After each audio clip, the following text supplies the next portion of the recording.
And Ajahn, how to develop this in children, in toddlers specifically, toddlers and teenagers? How to, Develop patience in toddlers and teenagers. How can we help them do that?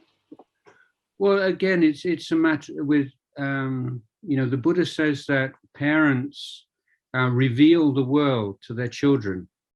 They show the world. So that doesn't mean like they open an atlas and show them the countries of the world. Here, the world means the world of meaning. What's good, what's bad, what's interesting, what's not interesting, and so on.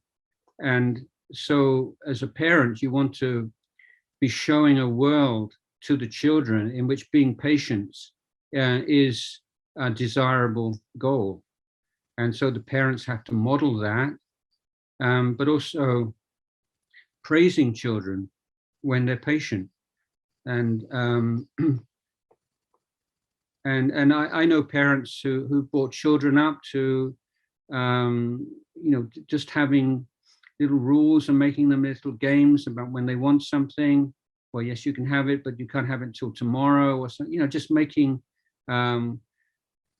small games, just to instill in a small child's mind that there is not necessarily an immediate need to gratify your desires.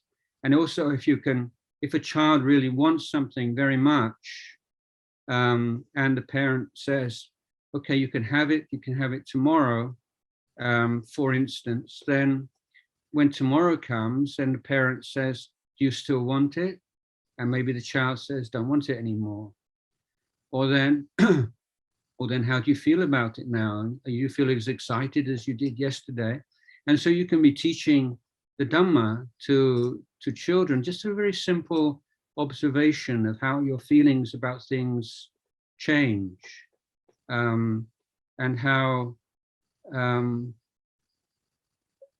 how when you see people being patient and you point that out to your children and you say, look at that person, how patient they are. Look, there's somebody who's speaking to them very rudely, and they're still being very calm and they're not losing their temper. That's not an easy thing to do. Doesn't it look wonderful? Doesn't it look terrible when somebody loses their temper so easily?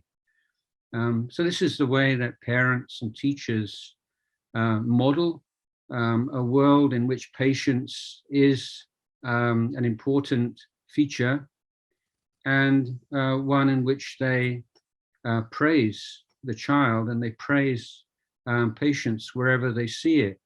And so if you're talking about patience and you're pointing it out and you're praising it, then children become sensitized to it.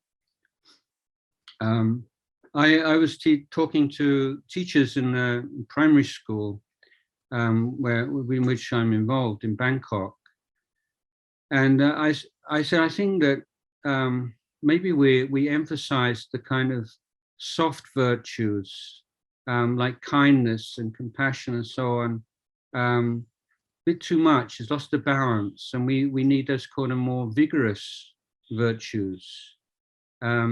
So we started to, teachers started to speak to the children a lot and encouraging them to not to give up.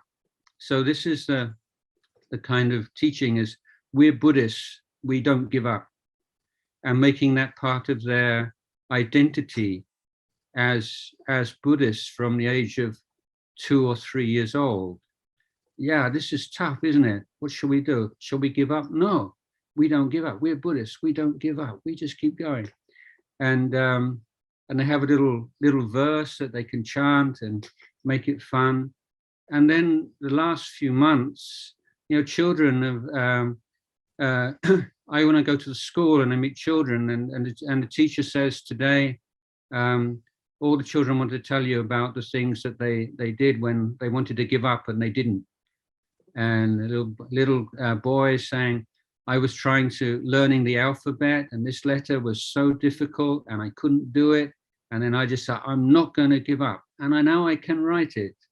And so with these kind of very simple you know, kinds of encouragement, and just to make that into a goal. And then when children see that parents think it's important, then that becomes part of their world. Oh, this is a world in which not giving up easily is an important part of our life, our family life, our culture.